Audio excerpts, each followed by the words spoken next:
Hey guys, welcome to my channel today. Thank you so much for stopping by. In this video, we'll be cutting and sewing this stylish dress that you can see on your screen. So I'll start by drafting on my pattern paper before transferring to my fabric. The first thing I'll do is to rule a straight line across the start of this pattern paper. This line is going to be the chest line.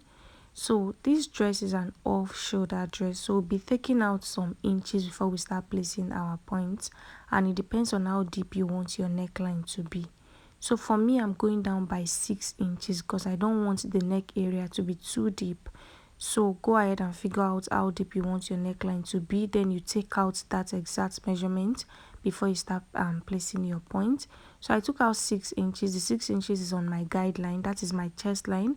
So I'll go down by 10 inches, which is the bust point, 13 inches, which is the under bust point, 16 inches, which is the waist point, and 23 inches, which is the hip point. So I'm going to indicate those points on the other end of the pattern paper, and I'll rule straight lines across. After doing that, I'll label my lines: the chest line, the bust line, the under bust line, the waistline, the hip line. So from the hip line, you know this dress has a Basque waistline. So I'm going to go down by about 7 inches for now. I'm not going to be using the 7 inches, but I'm going to go down by 7 inches for now. I'll indicate 7 inches or 6 inches, and I'll go ahead and rule a straight line across that point also. After doing that, I'll be taking half of my nipple to nipple measurement, which is 4 inches.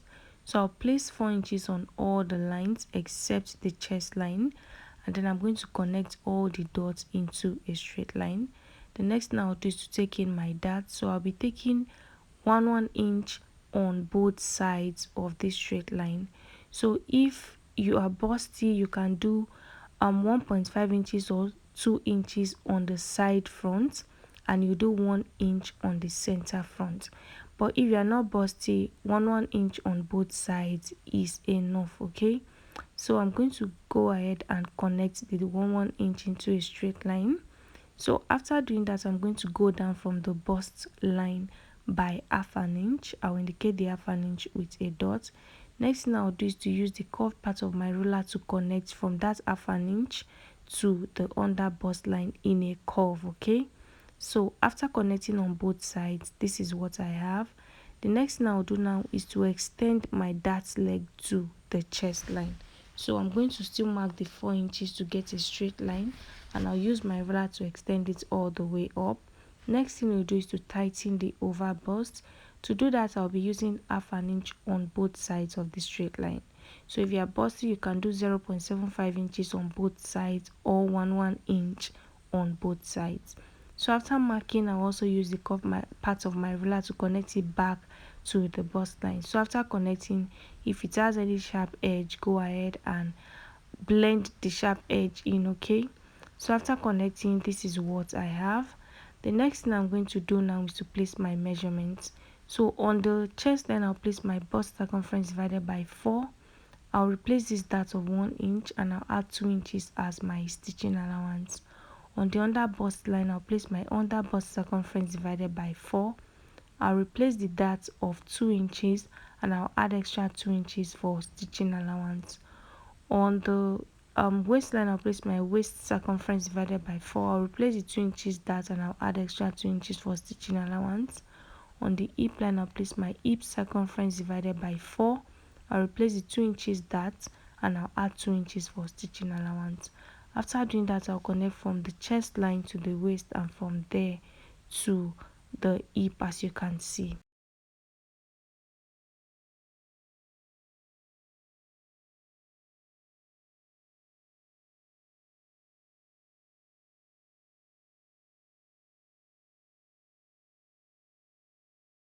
After connecting the dots, the next thing we'll do is to work on the Basque waistline. So you are going to determine how deep you want it to be and where you want it to start from.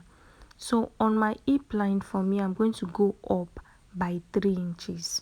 My hip line is 23 inches, so I'm taking out 3 inches from the 23 inches. So on the side now, I'm going to have 20 inches. Okay, so from the hip line on the center front, I'll also go up by 3 inches to determine how deep I want the Basque waistline to be. So from that 3 inches, I'm going to go down by 7 inches. I might not use the 7 inches.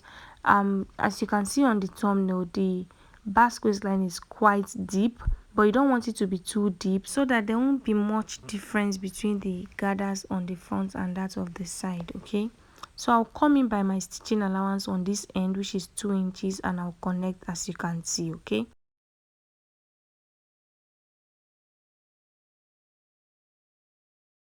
so the next thing I did was to still go up by 3 inches on the hip line, and I went down by 5 inches. I don't want the basque to be too deep, so I'm trying to figure out which of the dots I want to use. So I'm going to fold in my dart, as you can see. Make sure the lines align just like you can see, and then I'm going to connect from there now to the first line that I came down with. I'm still trying to figure out how deep I want the basque waistline to be. So I slanted from there, making sure my dart is matching. So from there I also connected to the other 7 inches. I'm going to use one of the lines. Okay, so after connecting, this is what I have. Open your dart up. So when you stitch the center front and the side front, they are going to align. One is not going to be longer than the other one, so that is why I closed the dart before slanting the basque waistline. So on the armhole area on this end, I went down by half an inch. I'll slant it back to meet this dart leg like this. So after doing that, I'm going to go ahead and cut.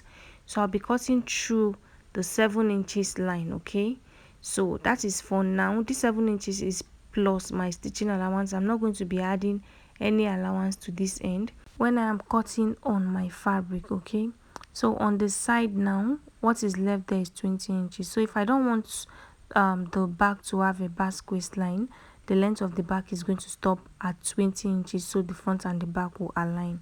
After cutting, you can see what I have. You can see that the waistline aligns. So the next thing I'll do now is to just take out the 6 inches and measure what I have now, which is about 26.5 inches. So keep this aside and we're going to work on the back. So I'll first of all roll out my guideline on the upper part of the pattern paper.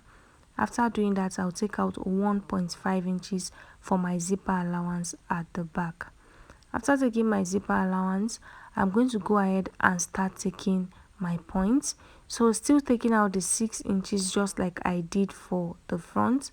I'm going to go down by 10 inches, which is my bust point, 16 inches, which is my waist point, and 23 inches, which is going to be the new hip line, because I reduced 3 inches from the front. So in order for the front and the back to align, I'm going to mark 20 inches instead of 23 inches for the back. I hope I'm not confusing you guys. So after doing that, I'll go ahead and roll straight lines across all the points.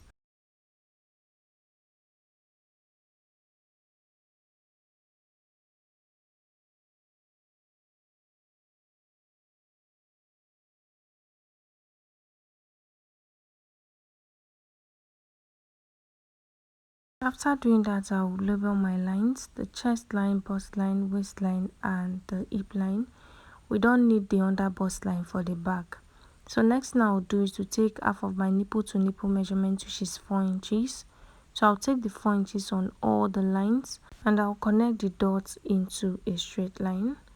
After doing that, on the waistline, I'll be taking half inch on both sides. Okay, so if you're busty, you can do 0.75 inches or 1 inch on the both sides of the straight line. So for me, I'm taking half an inch on the side back and half an inch on the center back.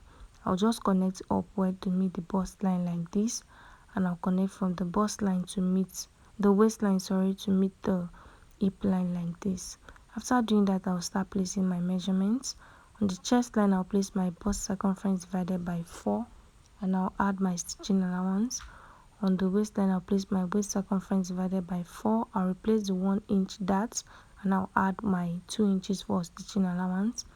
On the hip line, I'll place my hip circumference divided by 4 and I'll add my stitching allowance. After doing that, I'll connect the dots. The next thing I'll do is to adjust the zipper area to eliminate zipper bulge. So what I'll do is to extend the waistline into the zipper allowance. I'll also extend the hip line into the zipper allowance. After doing that, I'll be taking half an inch away from the zipper allowance on the waistline. So I have 1.5 inches. I'll mark half an inch.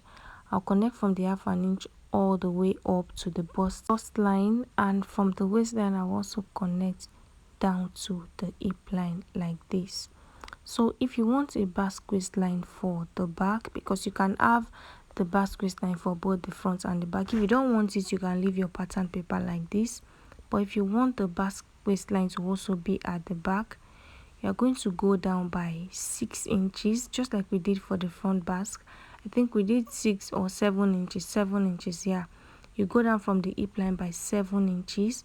You're going to extend it into the zipper allowance like this. Next thing you do is to also extend your dart all the way down by 7 inches, okay? So my dart leg is 4 inches. I'll come in by 4 inches after the zipper allowance, and I'm going to extend the dart leg all the way down to meet that point, okay? So after doing that, this is what I have. Next thing you do now is to connect it back to the hip line, just like this, okay? You just connect it. So if you want a box for the back, this is how to go about it, okay? So I'm going to outline the hip line. In case I don't want a basque waistline, I'm going to cut that out, okay? I'm just doing this to explain to the people that want to have a basque waistline for the back. I'm not sure what I want right now, but of course I'm going to let you guys know in the sewing tutorial video. So now that I've connected it, I'm going to go ahead and cut. So on the armhole area, please go down by half an inch, just like we did for the front. I forgot to do that for the back, so go ahead and do that. Then you're going to split the dart open like this, and I'll go ahead and label my pattern paper, the side back and the center back. So that is all for the pattern drafting tutorial. Thank you so much for watching. Don't forget to leave your questions in the comment section. See you in the sewing tutorial video.